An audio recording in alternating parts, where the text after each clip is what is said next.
I don't know what any of this shit is, and I'm fucking scared. First, you're gonna tell me about this science stuff. Sorry about that. What is a scientist? You caught me like I'm experimenting with science. It's like magic with electricity. I know that. I'm not stupid. I'm smarter than you. The smartest scientists in the entire world all agree science is a liar sometimes. Seriously, this could not seem less scientific. Those idiots don't know anything about science. It's science. I believe it's pronounced science. This is the least scientific thing I've ever seen. So I'm just experimenting with them. You be quiet. Thank you, scientist. We can just get right into it. What are we holding off on? You're the first test of someone recording from the road. Yes, I am in a hotel. Fucking, that's the shit. Yeah, and I didn't have to pay for it because I have another job, and that other job paid for it. So this has already made it into job. This is job too, I guess. Kind of. But like, if you love what you do, you don't work a day in your life, right? So the thing that's paying for it is the job that everyone tells you not to quit as well, too. Yeah, that's the day job. Yeah. But no. Yeah, I'll take your advice, at least for the time being. Yeah, at least until that job is giving me more money than this. Yeah. But even so, I think if that job paid me, it wouldn't interfere with this because nights and weekends, whatever. Yeah, oh, God. Yeah, I'm going through puberty, right, guys? That's kind of true. Are you guys just coming from the prom?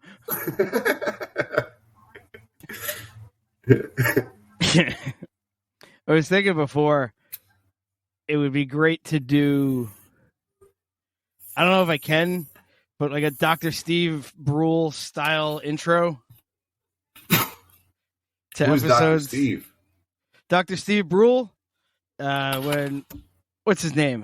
John C. Reilly would do the thing for Tim and Eric. Oh, shit. Okay. Yeah. Okay. Yeah, sweet berry wine. Yes. But yeah, the intros to all the shows are just the topic, and then just him doing like a weird prose arranged thing that's supposed to sound like a poem, but it's just him being a dick. Like it'd be like, well, all right, so consciousness, all right. Like it would like cut to him, and he'd be like, I think about myself, I am. Do I know where I be from? And you know, just like dumb shit like that about whatever the topic is. Sweet.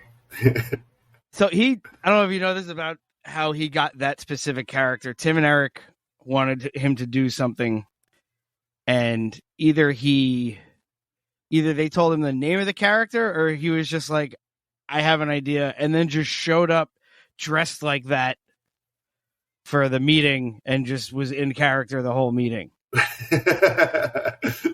I hope the latter. Yeah. It's completely his thing, and to do it for a guest spot. Like he was only doing that with the intent of, all right, I'll do this once. Right. And he ended up getting his own show out of it. Yeah.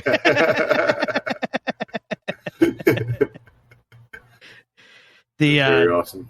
The spelling bee one is one of my favorites. Absolute favorites. That whole episode, because it's about words, and he keeps saying words. Yeah. But yeah, he has to spell something, and he's like, S-I-S-S P-P-P-P-P. And then just steals the trophy. I think he might have had to spell ham. He went with a bunch of P's. Mm-hmm. Just a bunch of P's brilliant. at the end. Yeah. Right? Brilliant in his stupidity. Yeah, well, you have to be fucking smart to act stupid. Like, you really do, because you have to you have to know the answer, and then, all right, what's the wrong answer? And then, all right, what's the funniest wrong answer? Yeah. So it's that's true. There's something there. Yeah, it's definite. It's not just being, although some people can just be dumb, like just them being themselves. Yeah. It's just funny enough. But yeah, to act stupid, you must be intelligent. Yeah, and then there's just regular, just smart people. They're just regular smart. They don't act dumb. I feel that's all wheelhouse, though, right? Like you were saying, we're kind of in the. I don't know if we're acting or not, but we're somewhere between that smart dumb border. We kind of like straddle. Yeah, definitely. Yeah. We don't we have dual citizenship. Yeah, a foot in each. Yeah. Yeah, no, our stupidity is not an act. But we're also not there's dumber people than us. I would say. Yeah, there's definitely. I encounter them daily. Yeah.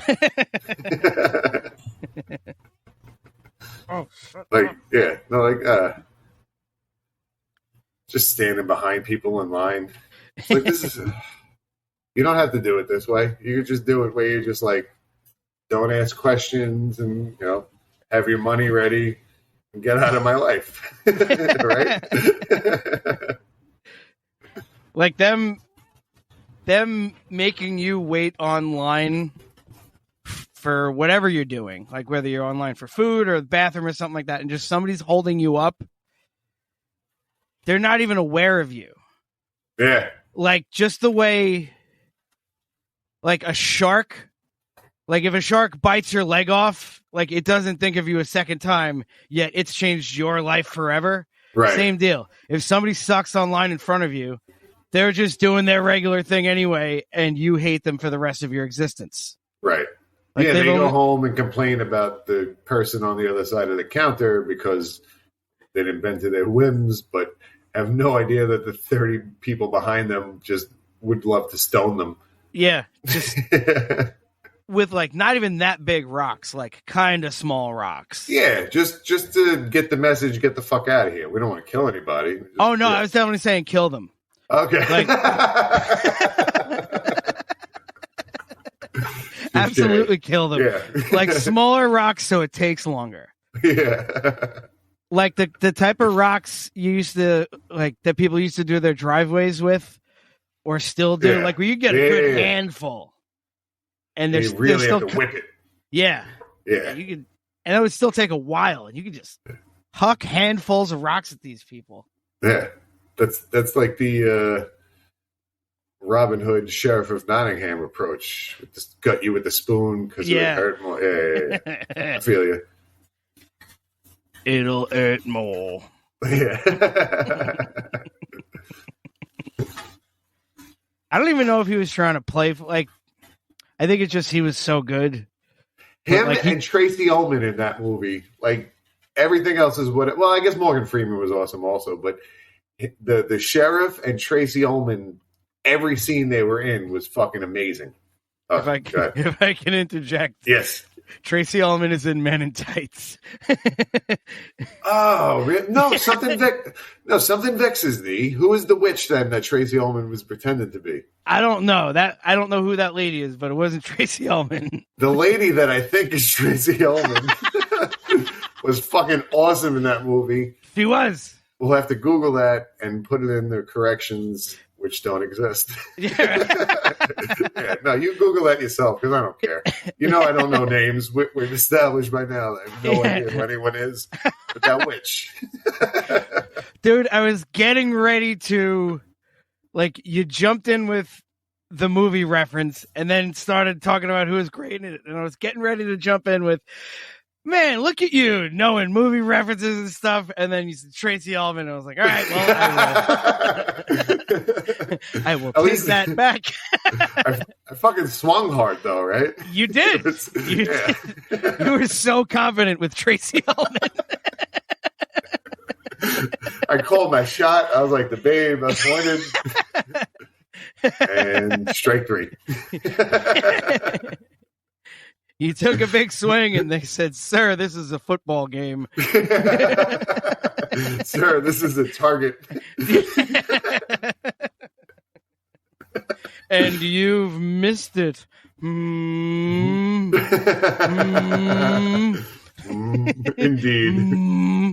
If I do it with the straw like this, it looks like I have a pipe. Yeah. Yes, of course. Yeah, sure. You look snootier. Absolutely. Gives you that extra little bit of snooze. Yeah. For those listening, I was making a snooty British face while using a straw to mime a pipe. It was a good mime. If you didn't see it. There was a thing that I wanted to tell you that I've already forgotten about. Oh no. So fixing the episode 5 or attempting to. Yeah. I still don't even know how the audio sounds, but I recorded a thing in the beginning saying that I made a mistake and we fucked up and this is what's wrong. It just sounds right. Or it just sounds off. Like it sounds like I'm in a tin can. Yeah. Which technically people who are listening to this in order will hear me talking about this after that. Because that's how numbers work. That's true.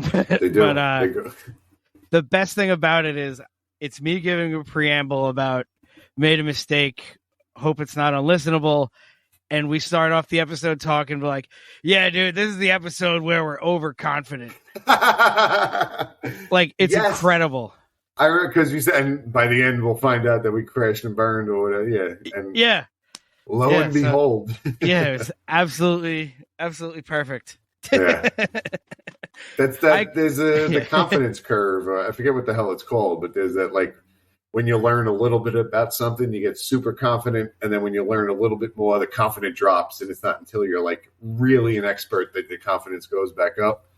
I forget what it is. We'll link it or something. Yeah, it's like a Google image. Man, you were promising a lot of linked images already. It's like the third one. I think I went back and listened to most of them and pulled links. There's last episode, so I'm 2 behind, but that's not bad. Yeah, no, that's fantastic. Yeah. Good job working on that. Yeah, I got to do something other than listen to other podcasts.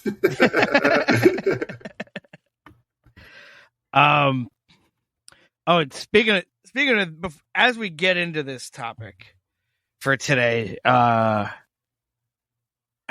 been waiting to make the joke of, or at least bring up as a premise, hey, people really like conflict on podcasts, so we got to argue about something. I don't want to argue with you about anything. I just want to.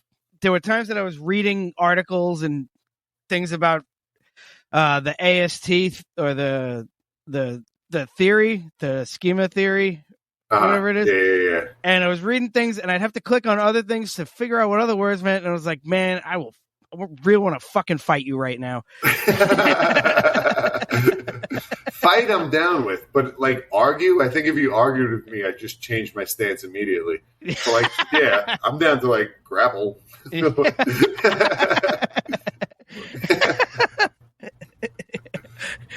When you say change your stance, you mean put your left foot forward?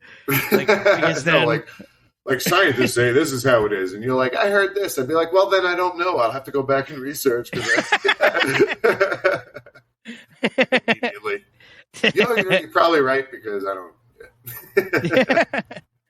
Bill Burr has the joke about if you're getting into a heated conversation with someone, and as you're building a point, what you end it with is, and that's why this is that and that are all like that.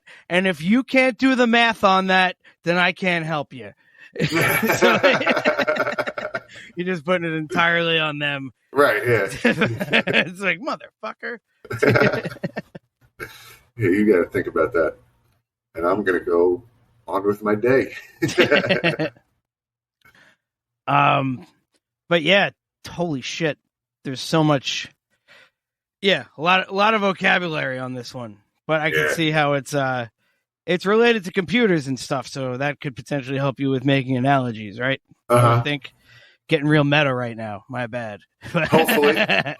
Hopefully this is, we can get this across, because as we're speaking, I don't even remember what AST stands for, but I am going to give the idea of what it is, because that I remember. It's all right. The specifics as to what it is that's where the trouble comes in. But yeah, that doesn't. We've established we're big picture guys. We tell stories. We just want to understand. If you want to know who made it up or who came up with it, yeah, Google it if you care. Yeah, I mean, you can. That's the best thing is you don't have to listen to any of this, and you can just go Google the thing we're talking about. Yeah, and you fucking figure it out. Right. but you're gonna be like, holy shit, they were right. That's the goal. Yep. Yep. Those two idiots. That's the reaction I want from people is, holy fuck, really? Like about like hearing a thing and then putting it together in their head that they heard us talking about this and weren't completely wrong. Yeah. Wow. I wouldn't trust them on anything, but turns out, they've been right time after time. They were right about this, and they also had a contest about who could say diarrhea the most times in 60 seconds. So it could. I don't know what to. Their judgment is very suspect. That's all I'm getting at. Yeah. Well, we won't argue with that. No, but we're also right.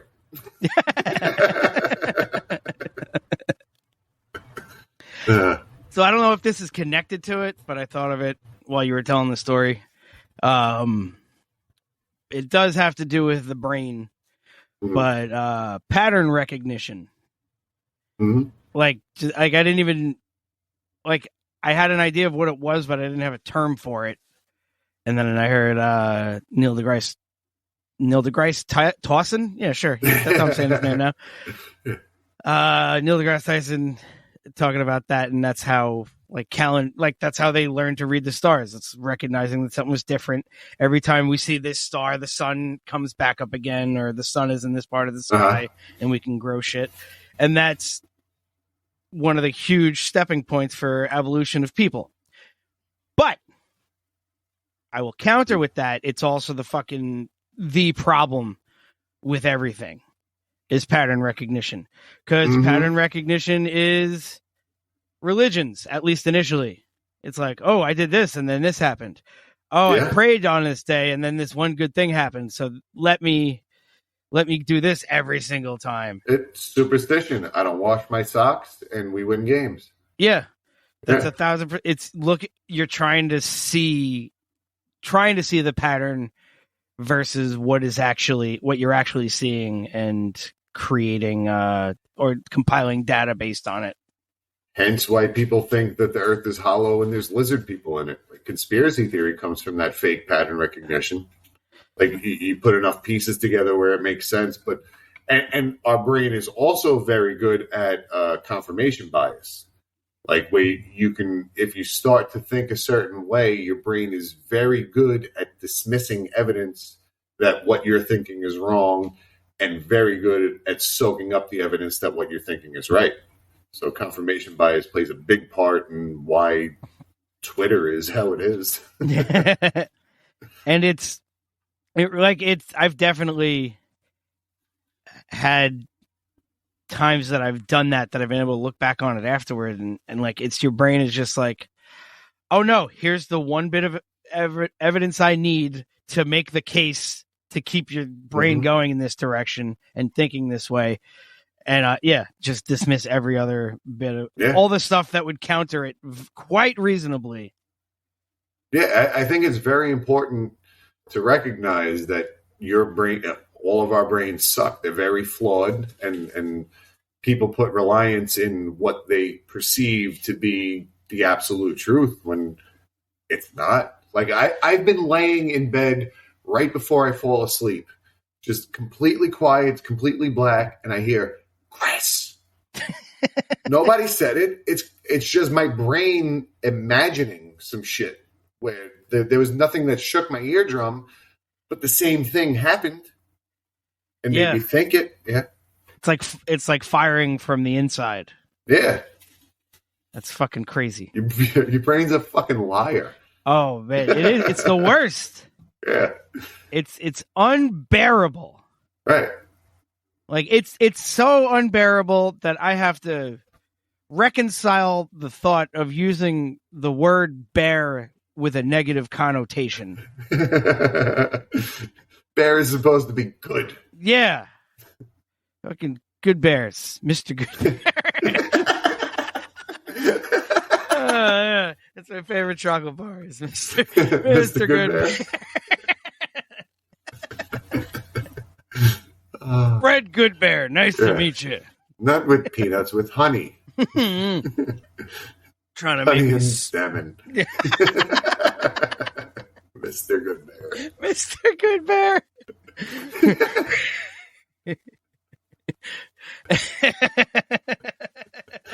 There's no chocolate involved at all. It's just fish covered in honey. See, I was going dark chocolate with yeah, salmon pieces. Yeah, with salmon pieces or like a salmon cream in the middle. I like yours better. You know, we'll put out some tests. We'll make a few test bars of each flavor, and we'll like have salmon and honey. I'll eat, but yeah, like yours that's a different story. What are the things? The groups, like the marketing groups, test. Yeah. It's gonna make me crazy. Test groups, focus groups. Focus group. There's the one. We'll make like 4 or 5 different chocolate bars or bars. We won't even limit it to chocolate bars, right? Because how are we gonna make the? Oh man, if you do your salmon one with like bits of honeycomb, so it has like honey crunch in it, that could be a good move. One could be bark. Scraped off an oak. Different focus groups. One of our focus groups has to be bears, right? Yeah, we need a control for the test subject. We need 4 or 5 bears to set the bar. Yeah. 4 or 5 bears to set the bear bar for Mr. Good Bear Bar. All right. So do you think when life was first starting that it knew this is where it was going to go? Like maybe consciousness isn't the best idea. I have a great example of that. It's like a microcosm of the analogy you just gave. Okay. How soon after you had a cell phone that could take and send pictures did you send a picture of your poop? Like the first poop, probably. It was... the most realistic example I try to give conservatively is 2 weeks tops. No, let me scale it back because I don't want to say the first poop, the first impressive poop. Okay. Yeah. So yeah, that's probably in that time frame. Because they're even in your best period of your life, even in your poop prime, they were never all back to back good ones. You had to spread them out a little bit. I guess sometimes it's just regular. Yeah, that's like because it was the thing you didn't ever get to share with anybody. Like you always see people make jokes. Like, hey, come on, you got to get in here and look at this. But like, yeah, now there's also a very select demographic. Like you didn't share with everybody, but I knew you would appreciate it. I knew certain people would appreciate it likewise. I remember, it was probably like 2006 or 2007. So that was when you could take a picture and you could only take 15-second videos and you could eventually send like a voice memo with the picture. Is that when you had to text the letter? You had to hit 2 a bunch of times, 4 a bunch of we're still at that point. Yeah, the alpha flip phone era. Yeah. So we're on the good end of the flip phones. Okay. Yes, I'm with you. Yeah. Let's see what. So you could make you could send a sound clip or a voice memo with any picture, and I sent out to I don't even know how many people a picture of my poop on Thanksgiving Day, and the voice memo was delicious Thanksgiving or just something like that. And I probably ruined a lot of Thanksgivings that year. Yeah, I can't see everyone being down with that. No, I've done it to way more people than I should have. Right. Oh my God. Like, that's why if I had video, even just 5 years before I had video, it would have been too much. Yeah. It would have been too late for me. Mm-hmm. Yeah, we needed to mature a bit before technology was as available as it is. Yeah. And it's still not great because there's people that have been listening to this for like 4 minutes now.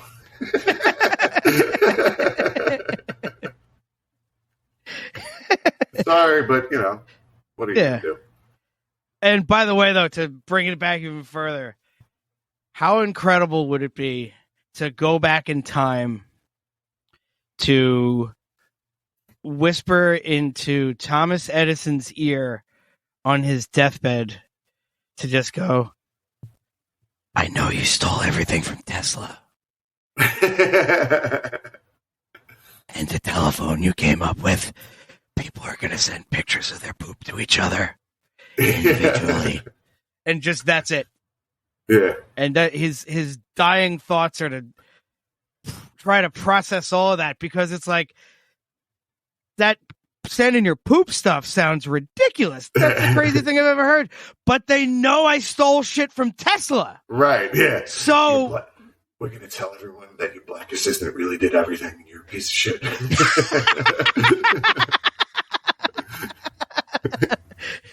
It's like, fuck, that's... So is the poop thing real? Like, that's his dying thought. Yeah. Because they know those other things. Right. So, yeah, there's truth already. We're founding this in truth. And then telephones? Like, he's just, how is that sending a picture? It is pretty crazy. Like, the most annoying thing about my phone is that people call me on it. Like, it's really not a phone anymore. It's my little pocket computer. Yeah. Like, if remember back in the day, like, people would argue about what was right. Like, as soon as someone says, I don't think so, my phone is out. Like, it doesn't even go to a sentence 3 before I'm looking up the truth or looking up whatever. Yeah. I still kind of like, Lauren and I will, like, we'll be talking about a thing and I'll immediately pull it out and she'll be like, no, let's have a regular conversation and see if we can't get to the bottom of this. Right. No phone. Let's figure this out. Regular conversations suck. Let's move on. We could be talking about like 7 other things. Right. I get between husband and wife, but like with most people that you have a disagreement with, right? I don't want to talk to you any more than I have to. So yeah, I'd rather just put my phone in your face here, and then I'm going to go that way. You see, you're wrong. Don't take so fucking long in front of me online next time, you piece of shit. Yeah. Get back to. I'm also. Oh, go ahead. Yeah, I'm miserable. No, I'm just saying I'm also not a people person. Go on. So, what would Edison's brain be doing? What with those thoughts? Trying to reconcile those thoughts. How does that? Would his confirmation bias come into play there in some way? To tie it back to what we were talking about?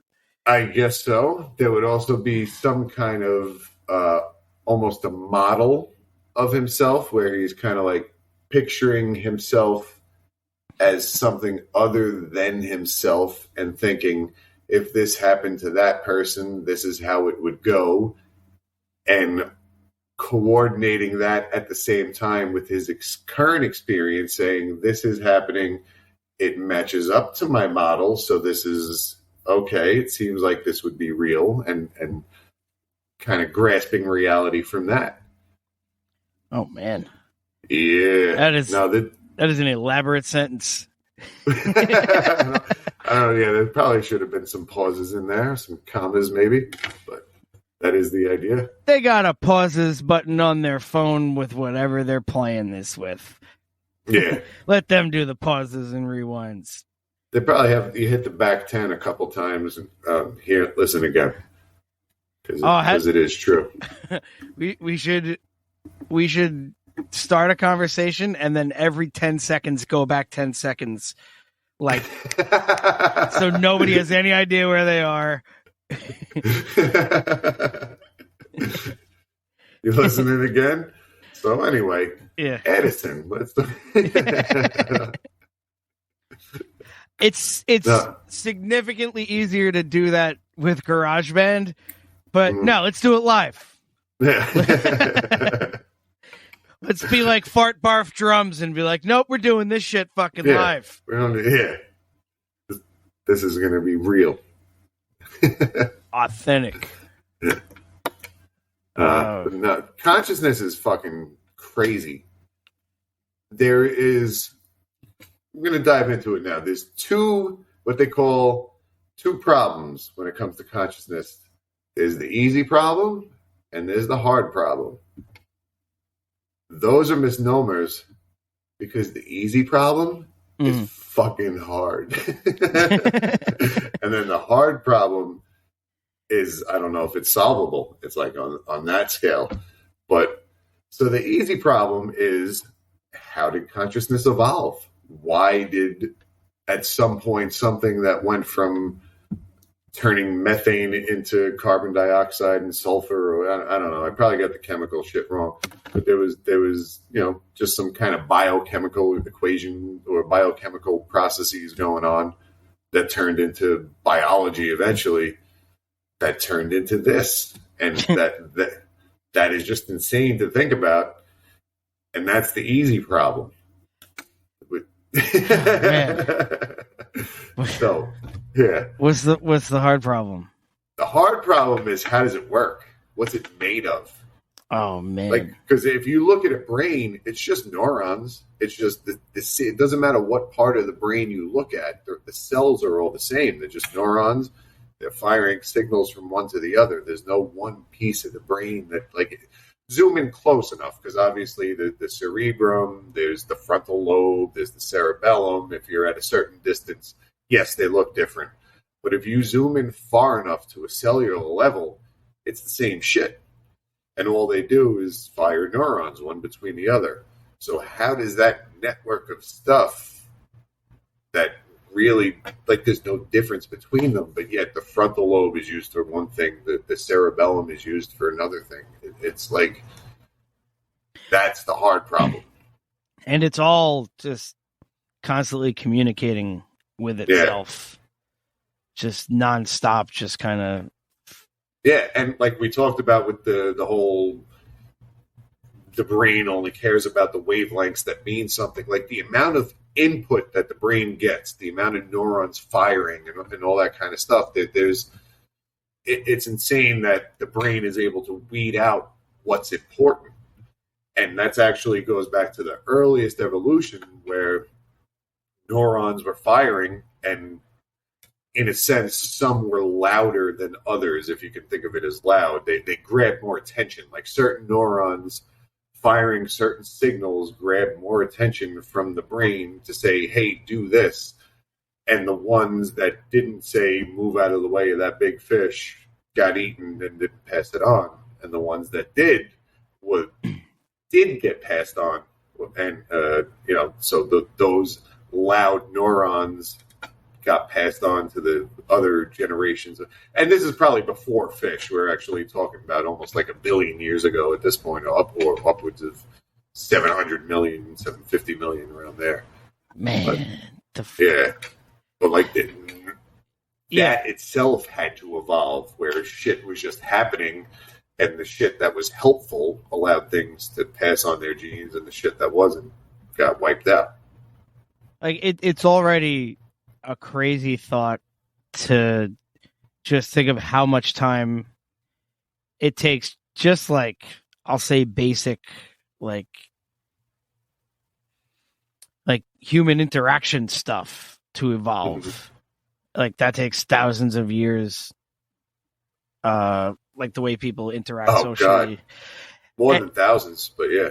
So, and you think of how difficult that is, and then putting that up against what you were just explaining, just like, yeah, well, these cells weren't even doing stuff yet. And like now everybody drives their own meat suit around, making it do stuff, and having ideas. Yep. It's crazy. And making things to perpetuate its existence. Yeah. Like I mean, the idea of ideas is, like how is there's just a bunch of shit exchanging electricity in the brain, and I could think like I could put up one finger or two fingers or three fingers. Like, that's pretty crazy.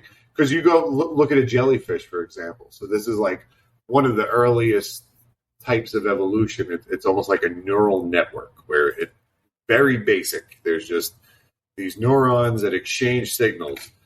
It doesn't matter if you just kind of push on a jellyfish with your finger, if you stab a jellyfish with something sharp, whatever angle you come in at, the jellyfish feels something and moves, right? There's something going on here, and there's a response. So that's like at the very basic level what neurons in the brain eventually evolved into, where it was like it noticed that it's good to move out of the way of shit that's touching us. That's a good way to live. That's the headline for this month's Science fucking magazine. If someone's trying to fucking touch you, move out of the way.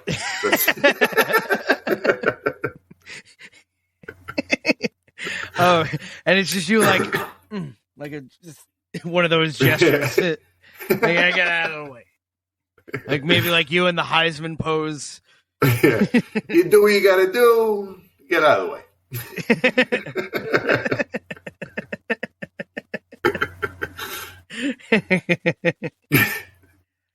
Also, don't let nobody get in your fucking way though either. You try to touch them, you make them get out of your fucking way. Use your own neural network and get the fuck out of your way. I can't wait to say that next time somebody and I bump into each other. Like, hey, why don't you use your fucking neural network and get the fuck out of my way, huh? What are you, some fucking multi-celled organism?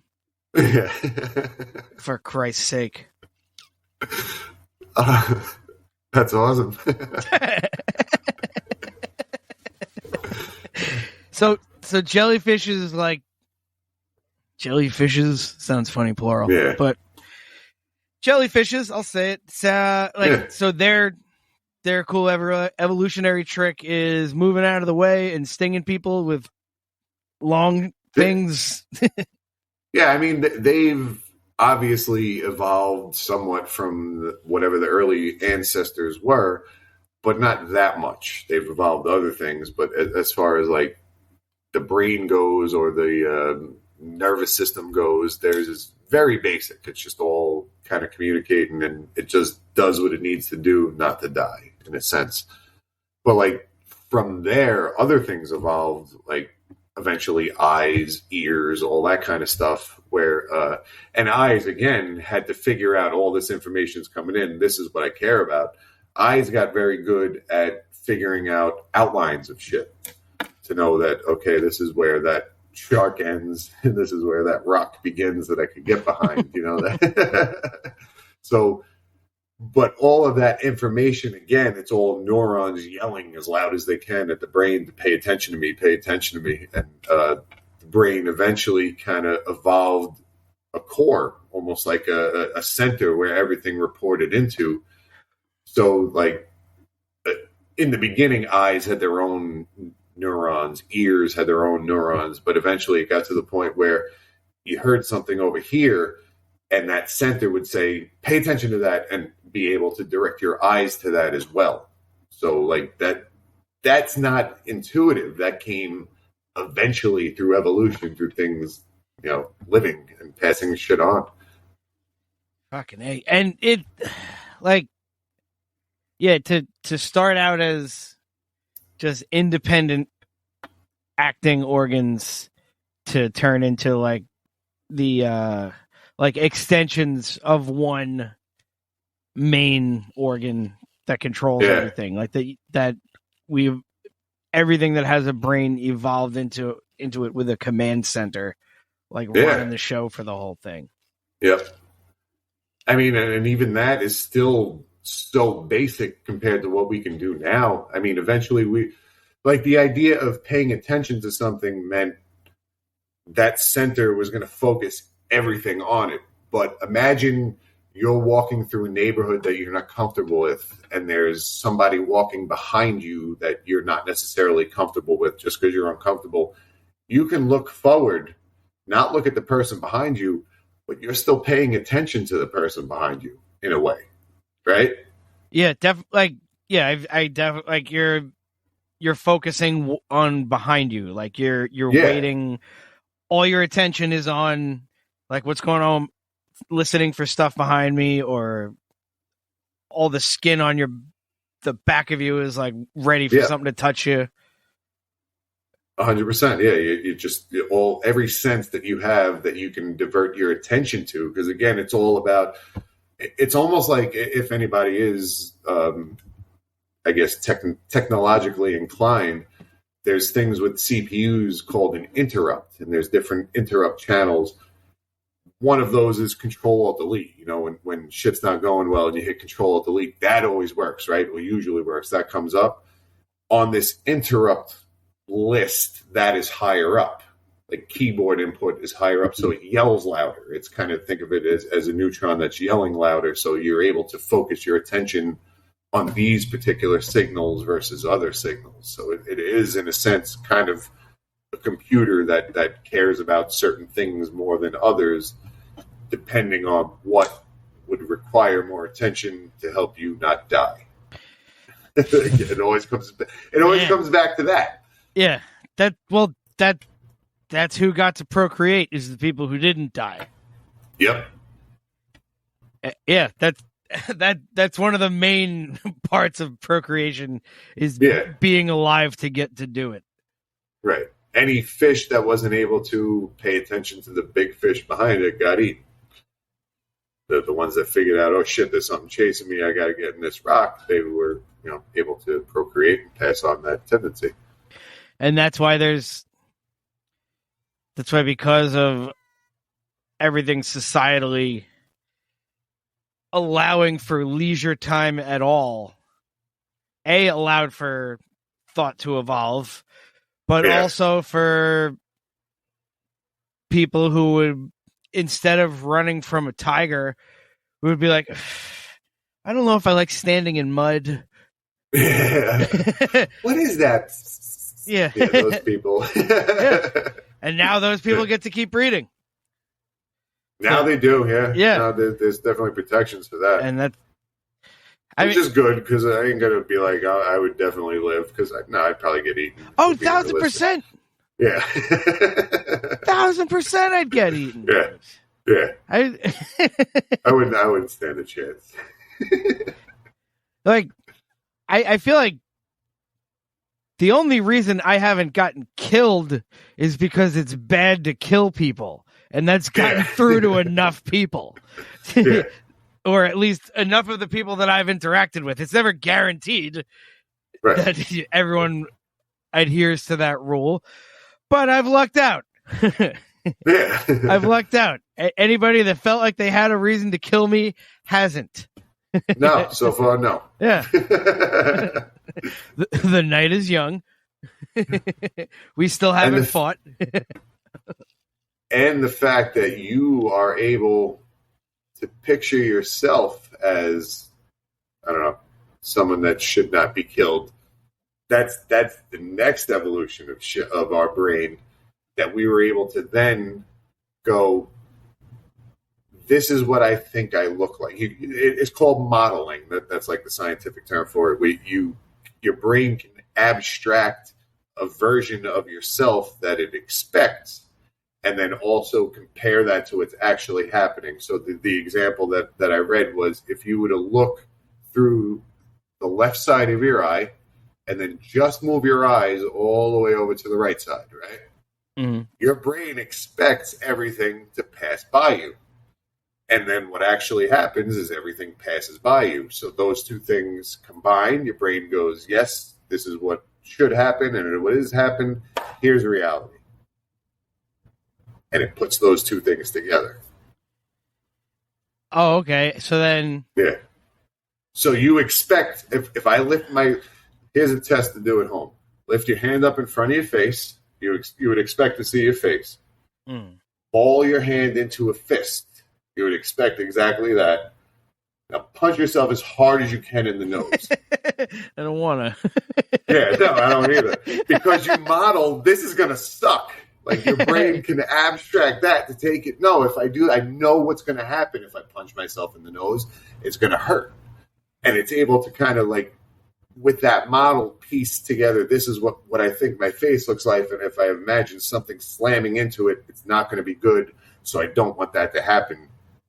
And that comparison is the emergence now of consciousness, to be able to I don't know, essentially run simulations. Yeah, for yourself. Yeah. Your brain is running so many simulations behind the scenes that we don't even realize is going on. Oh man, and that's part of the problem too. That's where all the crazy comes from. Yeah. And especially because those models, as we get more advanced and stuff like that, they may not be accurate, because now you're starting to picture whatever yourself as something else, and your consciousness is coming into that, and it's, I don't know, it starts to get more abstract, because again, your brain is a stupid liar, and you can convince yourself of whatever you want. Yeah. So the message here is, don't believe in yourself. No, never believe in yourself. Don't try anything. Nope. Mm-hmm. Don't. It's all bullshit. Yeah. It's all bullshit. Your best bet is to take your hand, ball it up into a fist, and just repeatedly punch yourself in the face. That's the answer. Is this an entire other show's topic? But like reflexes, then, like involuntary reflexes. Involuntary is deeper than that's jellyfish level. Oh, that's okay. And then that's back to the neural net. Okay. Yeah. All right. Cool beans. Yeah, there's that shit under that. I think that's the brain stem and like the lizard brain and all that kind of stuff underneath. Although lizards actually they're looking into shit, and it seems more advanced than we thought. There's what's the word? It's like Wulst or something. WULST, which is a fantastic word. Yeah. That's what event. Is it Wulst? Is it like? Maybe. Yes, it might be. Wulst. I've only seen it in print. I don't know if it could be some other language. Could be German. Wulst. That would be cool. Which that quick sidebar, that only having ever read a word, like I have a fantastic example of so the word paradigm I'd read a bunch of times. I'd understood how it's used in the context of a sentence,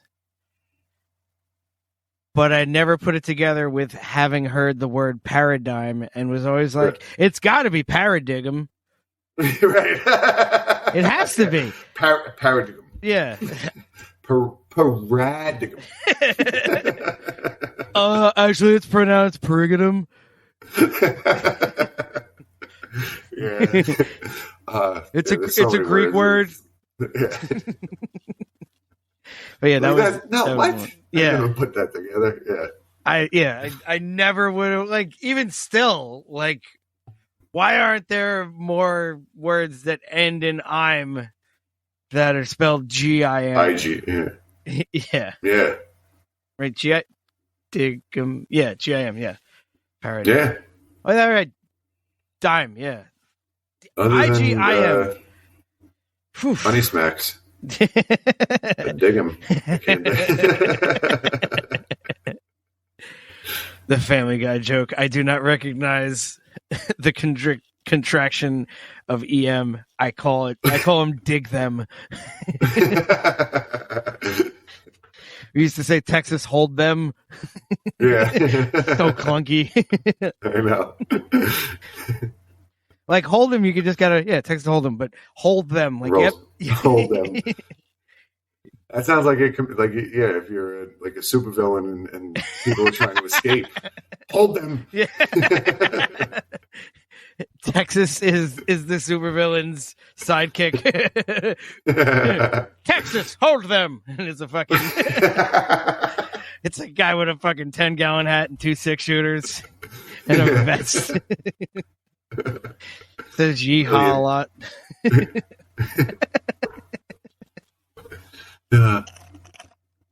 Oh. Yo. All right. Thing you read. Let me bring it. Yeah, there you go. Yeah, let me bring it back to models. So once now you have the idea that you can come up with your own model of this is what I look like, I'm aware of myself, then the brain is able to put that on someone else or something else, where it's like, if you're a dog, does that dog over there know I'm here? I would imagine myself, I could see myself here. That dog probably imagines that it can see me. Like there's that whole, now once there's a model and you're aware of your own consciousness, you become aware of other things potentially also having that level of consciousness. And that comes from, slowly evolving. But there's scientific tests, obviously, and you could do it yourself. If you have 2 dogs, does one dog know the other one is there? Yeah, you could do that with anything that's alive. Does the other thing that's alive in the room know that you are there? But not necessarily jellyfish. Right? All right. So, like, you go back, like crocodiles, again, go back to lizards, saying that lizards are smarter than we give. That's the point where now evolution of these neural networks starts to become something more, where it now is something that's deeper than just don't touch me, I'll move. And then from there, it starts to become, okay, so now you can put consciousness into something else. Can I now put consciousness into things that don't have consciousness? For example, the wind blows through the trees behind you and you flinch. Because, like we were saying, the brain recognizing patterns, normally when that happens, it's a lion. But this time it's not. It's just the wind. But your brain knows it's better to flinch and have it not be a lion than to say, it's the wind, and it really is a lion, right? Yeah. Yeah. So, and to take that a step further, like how your brain can fuck with you because you've seen something in a movie. Oh, yeah. And, like, I know for a fact, like, even still at over 40 years old, I am apprehensive about being in my basement and having to walk up the stairs with the lights out. Like, turning my back on the dark. Like, there's a demon that's been down there going, this is my chance. Finally, he has the lights out. Yeah. Like, and it's, like, I'll still feel it in my chest sometimes, like the warm, like fight or flight blood going on in the chest. And because honestly, my biggest fear is to be in the dark and just a set of glowing eyes. That would probably be the most scary thing in the world for me to ever fucking see. Oh, fuck. I can't even imagine how scary that would be. Yeah, just to be somewhere and fucking Bob's going to hear this and try to figure out a way to do it to me. But yeah, to be in the dark and then just two glowing eyes show up is, oh God almighty. That'd be horrifying. I don't know. Like, I feel like green might be scary, but red is probably going to be scarier. Like if they were like, if they were purple, I feel like that would be confusing. Like it'd still be like I don't know if I'd be scared if they were purple. It'd be like, huh? Like, because I guess in my head I've decided that green and red are scary. Uh-huh.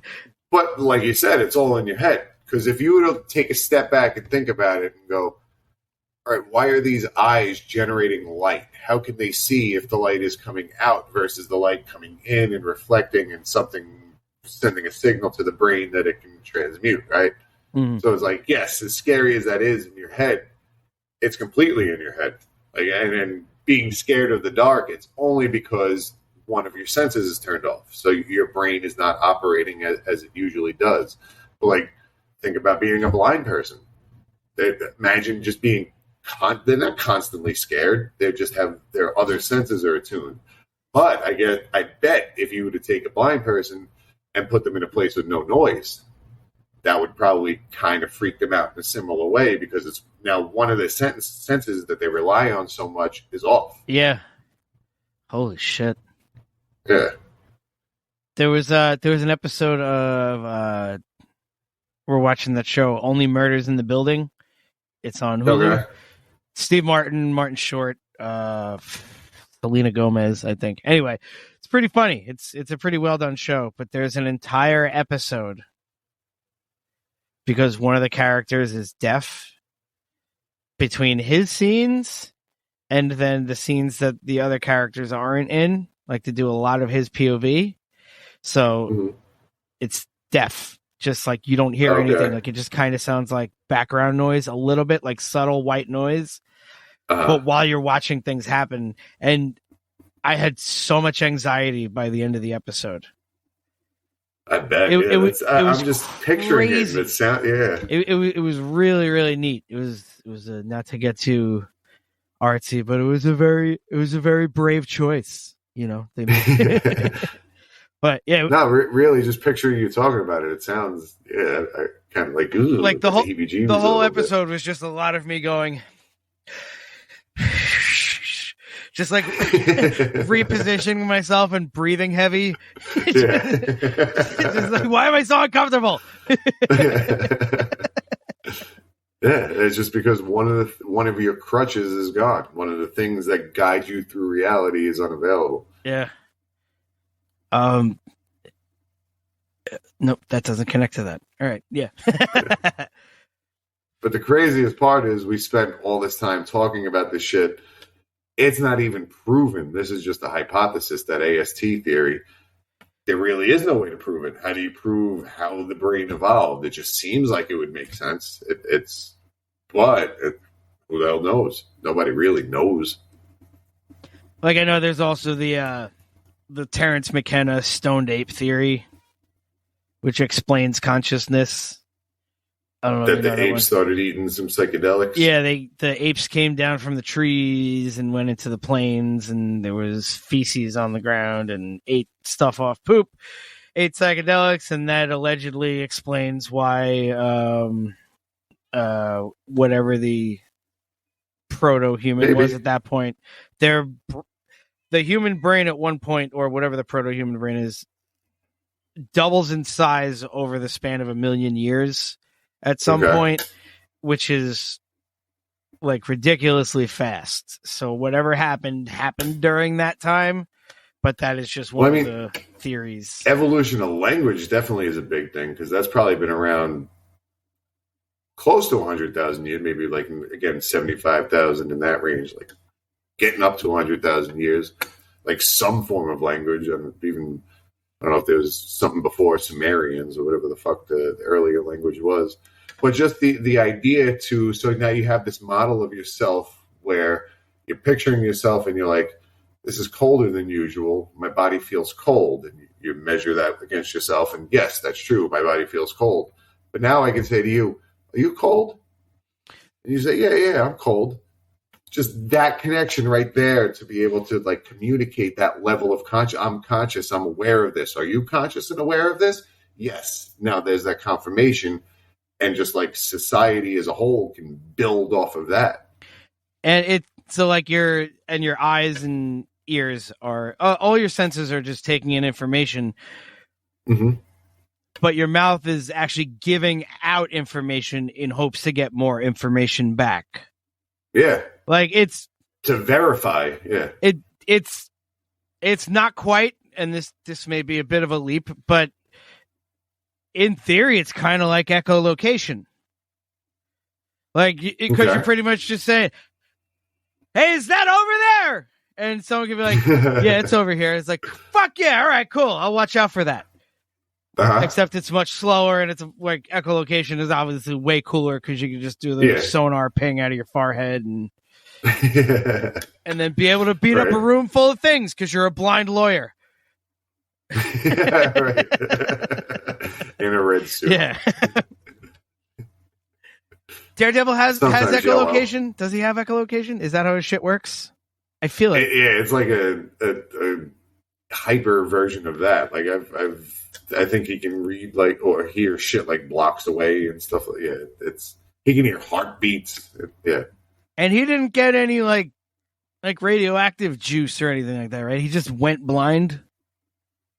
No, I think the radioactive stuff, like he got hit in the face with the radioactive vial that just went to his eyes and shut that off. Oh, okay. But enhanced everything else. All right. Because I think even in the TV show, they show like how he sees the world, and it's almost like an outline of everything. You know, no color necessarily, but he can see or kind of hear the outline of stuff. It's like I think it's one of the Christopher Nolan Batmans, where he sends like a drone out and it's just doing like echolocation off of shit. Mm-hmm.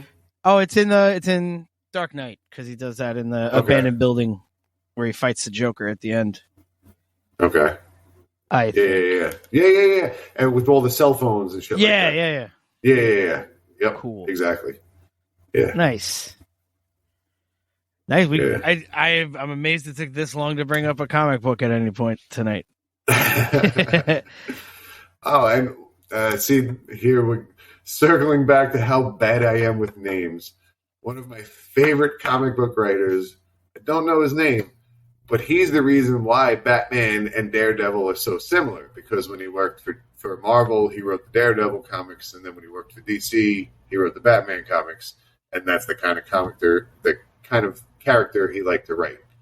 Oh, and I can't remember he made up Elektra. He was such a good fucking writer. And I'm not giving him any credit because I can't think of his name. He just liked creating blind people. I don't know. What's funny? Batman's not blind. Never mind. No, God damn it. No, he's not blind at all. Idiot. Bats are blind. But if you thought about it, a vigilante that is blind and communicates via sonar, and that's how he can pick up on stuff, you would think that would be Batman.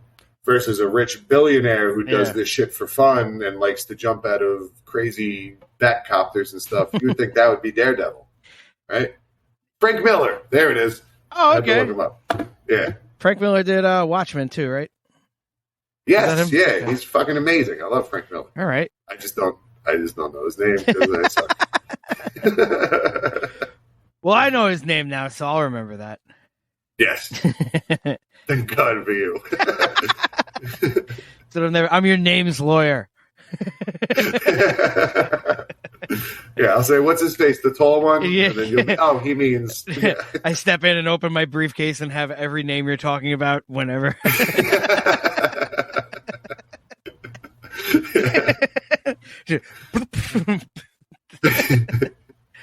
I just mimed opening a briefcase.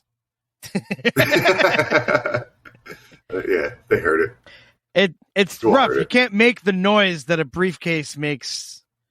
Like it's like a heavy, like it's weighty, like there's some metal to it. Right. But yeah, that's a very difficult sound to make. I don't know if I can do that. It's like because you gotta get the two latches first, and then. Oh man, that's actually really good. Oh, thanks. It's a hidden talent of mine. I do a mean briefcase impression. I can do Fred Gwynn agreeing with you and a briefcase being open. Those are my two impressions. That's my two. And I think I did Shaq getting in a car. Okay. You got three. Holy shit. I would love to send you on auditions just so you can hand in a headshot that says can do impressions of Fred Gwynn, a briefcase opening, and whatever the thing you just said was already. God damn it. Shaq, but only like a 2 words. It's only like a 2-word sentence. Yeah. You can't go long with Shaq. I lose it. I can only go, yeah, that's nice. We could do like, all right. Yeah. Oh, yeah. Oh, child. I did an impression. Bonesaw is my witness. He's the only person who saw me do it. I got an impression of Paul Giamatti right once. Okay. And have never been able to do it again. I don't remember what I did, but it's not an easy one. Like, people don't do Paul Giamatti impressions. No. But it's a very specific, like he feels like he's yelling out of his nose all the time, like he's holding his nose while he's yelling. I can see that. I got some of that to it, a little bit. But it's, not as heavy. Yeah, it's but I know subtle exactly what you mean. Like maybe he's got he sounds like he always just drank about 2 gallons of milk.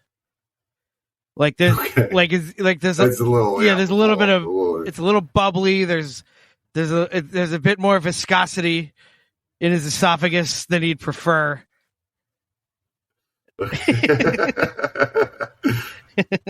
Yep, but I know exactly what you mean. And yes, I do want to bring up the other thing you emailed about the mouse mouse experiment. That's really cool. Which I don't know if you looked up the guy's full name. Did you look up the guy's name? No. It's names like this that make my life good, because every time it sounds like I'm making something up, I can say a real fact and it's ridiculous. Like the guy's name is John Bumpus Calhoun.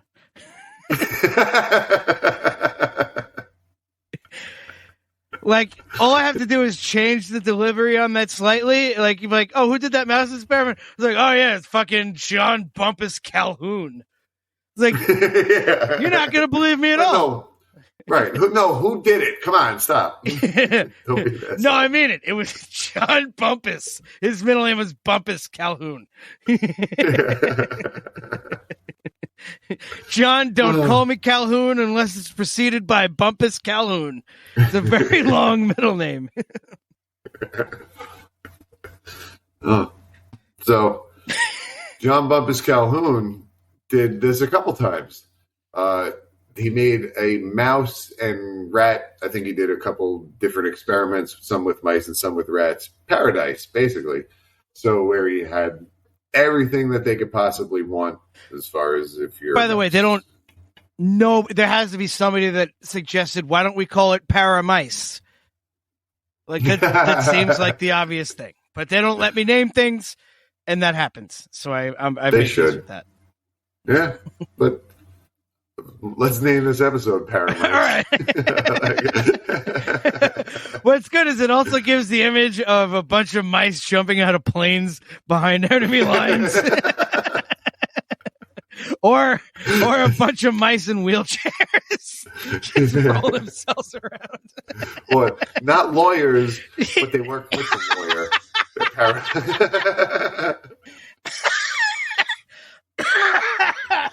Oh, Christ. So, in Paramice, this guy gave mice everything.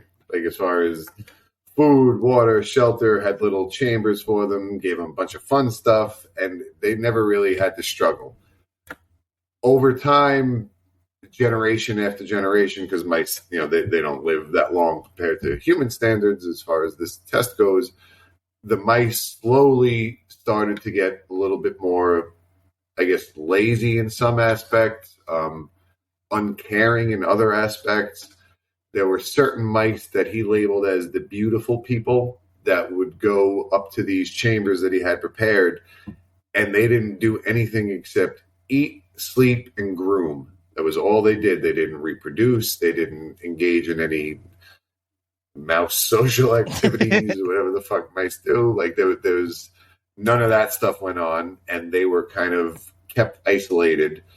And the other mice they self-isolated, right? Like they self-isolated. They just went like they were just like the equivalent of like the Greek guy that you always see just like laid out on like a stone chaise lounge eating grapes, just going, "Oh, this will be a delightful day." Yes, but the other mice almost agreed to leave them alone. So they self-isolated, but the other mice accepted it too. How do they? We don't know that they aren't communicating, right? Like that guy runs shit, or like the beautiful mice run shit. It's crude to say, but the other mice didn't go up there and try to fuck him. Fair enough. That's true. You either try to fuck, kill, or eat everything, at your basic level. At that point, for a mouse or a rat, that's what they would do. But they kind of agreed to let them. Like a lot of those beautiful people mice didn't engage in any kind of reproduction. That's all they eat, drink, eat, sleep, groom. That was it, and it was because everything was easy, and they didn't have to like. Again, our brains have evolved these crazy survival machines. When they don't have to be used for that crazy survival anymore, what do? They figure out other things. They come up with other problems. I mean, and we're not mice, obviously. It's a lot different at that point. But like they even noticed some of the mice, like the female, the mothers would almost forget to care about all of their kids. Like they would kind of care about some of them, but not necessarily care about the other, because it was almost like survival wasn't really an issue anymore. And with survival not being an issue, there's other things that they could focus on. And do you think it's like with brains being survival machines, essentially, since the thing the machine was created to do, it can't do anymore, so it's kind of malfunctioning? Yeah, I wouldn't even say malfunctioning, but it's still finding things like it's looking for the next threats for survival. So, I mean, in a case where you're, I'm trying to think, let's say you're a Democrat living in a Republican area or something like, I don't know, that's probably a bad analogy, but it's just now where you're looking for patterns and seeing different things that are a threat to your survival. So that's why, like, someone who believes in a different ideology in a place where everybody has food is now the biggest threat. But if you're both starving and one person thinks that abortion's wrong and one person thinks that abortion is okay, but you're both starving, you're both going to, hunt the thing together and eat together, and then when you're full, you'll get back to that, other argument. You know what I mean? Yeah, like you're reprioritizing. Yeah, whatever is important. As long as we can all just go to the super, not all, but the people who are available and the people who are on Twitter arguing about various things can just go to the store and get a sandwich, like that. These are now the threats for survival, the other side, and I'm not saying anyone is right or wrong. I don't want it to sound anything like I'm choosing a side or anything like that, but your brain reassesses what the threats are. And now that those other things like starvation or freezing, or, you have a house, you have a fridge, all that is taken care of. Those are no longer threats for survival. The brain needs something to do. It finds the next threats. And a lot of those things are threats, in a sense, but maybe not as ready and apparent as, starving to death is a big deal versus someone being an asshole. That's not necessarily going to kill you right now, but you still might get angry. Yeah, and there's probably something to the immediacy of it as well. Although every now and again, somebody in Canada will just cut the head off somebody on a bus and eat them. There's brains do malfunction, or brains, like that. There's still other things going on, and I mean that's. I feel like therapy is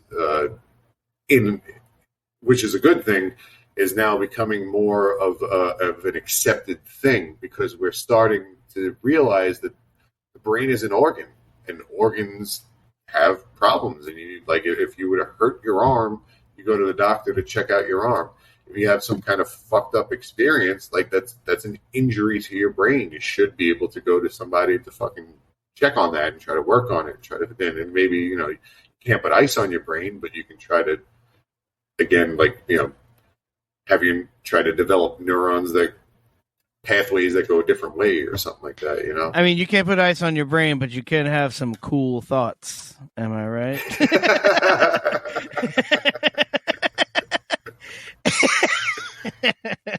Yep. Sure can. Oh man. By the way, I am Charlie, because we didn't introduce ourselves in the beginning again, and that is Chris. I am Chris. That's he Charlie. Is in fact, and I am in fact. That was the first note I got from our focus group. Is that hey, you guys don't introduce yourself in the beginning? It's like, yeah, we figured. I was like, go listen to another 3. We'll bring it up eventually. Yeah. And then forget to do it again. Right. Yeah, we forget that we're not just chatting. Oh, and we are the guys. That's right. Under the guise of science. Let's sing it. Yeah. Anything else? Yeah. No, I think I'm good. I'm kind of scienced out. All right. I think there's a lot of stuff for you folks at home to research now. Yeah. Get on this level. And it's fun too, re-listening to the episodes. It's like, oh shit, now that I'm not actively trying to just jump in and make jokes, which is insane that's what the brain evolves to. I know. Like, here we are. Yeah, the brain evolves from trying to fucking make sure you can eat every single day and murder things that try to murder you to you talk, and then I'm going to try and interrupt you with a joke. Well, here's where humor comes from as the last thing, like the evolution of humor. So imagine this. This is the early days of shit. And you're walking through the bush and you hear a noise behind you and you turn around, and it's your brother in a mask jumping out to scare you. Like, to keep from malfunctioning that, oh my God, I think I'm going to die. That's probably a tiger. It's not my tiger. It's my asshole brother. That's where laughter comes from. Your brain just had to do something so that you wouldn't die. It's kind of like laughter comes from unexpected shit in a way. Yeah, like surprises are definitely important, but you're saying so laughter is just the waste product of fear? Yeah. Holy shit. Yeah, I'm going to kill this. I'm not going to kill you. What do? I get all this emotion. Yeah. That's great. And then it's just surprise at its core. But even not even. Yeah, now it's that fart was better than I expected.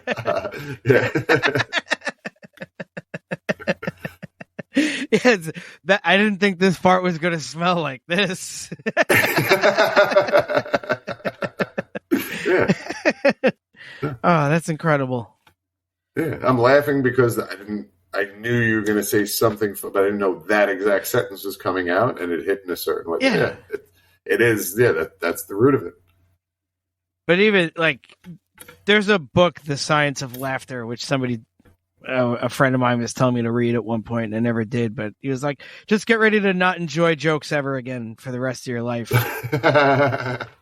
But like, it's confusing. I didn't read it. Like, why, like the surprise element, obviously, but hearing things that have alliterations to it or puns, or like a pun you can see coming, kind of, right? Or not necessarily. Yeah, I guess you're right. Yeah, and it depends on what and in some cases, like, again, it's evolution. We're talking hundreds of thousands of years or however long since, the first Homo whatever type thing was laughing. But, like, a pun could be something that, yeah, you knew it was coming, but they're not going to say that because it's so stupid. But, they went and said it anyway. You know what I mean? So it's, like, unexpected in a roundabout way.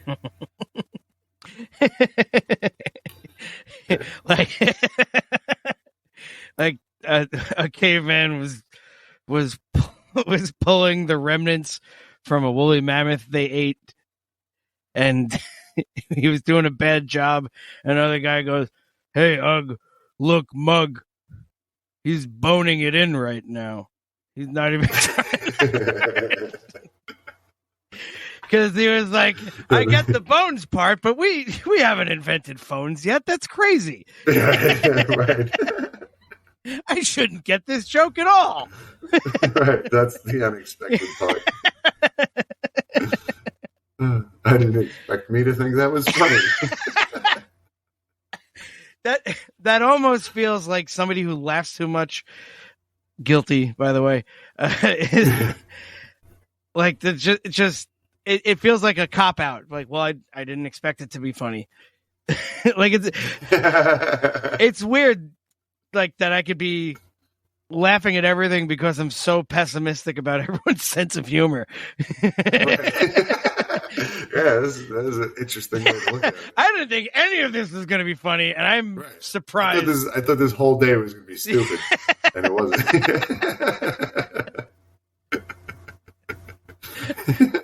And it was better than that, so I'm happy. You just assume every day is going to suck, and I think that's the key to a happy life. That's not a bad idea, to be honest. I mean, you create your own neural pathways. If you think this is going to be awful, and then when you step outside, you actually think, "Oh, this isn't that bad. Because when you step outside, you can still continue to go, "This sucks, this sucks, this sucks," right? So it's kind of important to also have that fake, comparison, I guess. So you still have to think positively. As long as you set the bar low enough. Yeah, set the bar low and then acknowledge how fucking high everything just jumped over. Yeah, it's like, I thought we were going to have to climb that shit. Yeah. We only slightly engaged our calves in that one. Yeah, I expected this sandwich to suck, and it was great. Not even it was great. I expected this sandwich to suck, and I finished it. Yeah, and it did. Yeah. And it was passable. Yeah. That's really probably, if you want to be happy, that's the way to go. Set the bar low and acknowledge when mediocre things are above that. Mediocrity is the best-ocrity. Yeah. Yeah. And it's the only ocrity. And what better way to go out after that mediocre joke? At best. I like it. Well, thanks, Frella. Frella? Yeah, she'd definitely end. Ours don't go there. Under the Guise of Science at Gmail. Hit us up on the old Gmail. Tell us stuff. You can also find us at Under the Guise of Science on Facebook, Instagram. Guise is spelled Guise. And what is it on Twitter? Make me look like a dummy again. Twitter is at Science Guise, Guise. Oh, man. I'm going to get it one of these fucking days. I'm going to figure that shit out. It's so complicated. It is. It's elaborate. Yeah. It's extemporaneous. Oh, that's a fantastic word. It is. I don't even know enough confidently what that means to say whether you're right or wrong. So I'm just going to say good. I'm just going to say good word. I don't know that it definitely means complicated and intricate, but I think it might. And I only know it because John Lithgow said it about playing a banjo in a Visa commercial.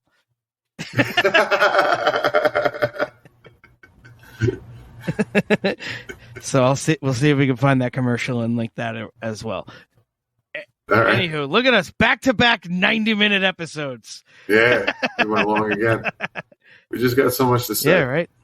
Hot takes. Hot takes. All right, that's enough. We'll see you next time. One of the guys' science. Fart barf is great. Yeah. Mm-hmm. And now.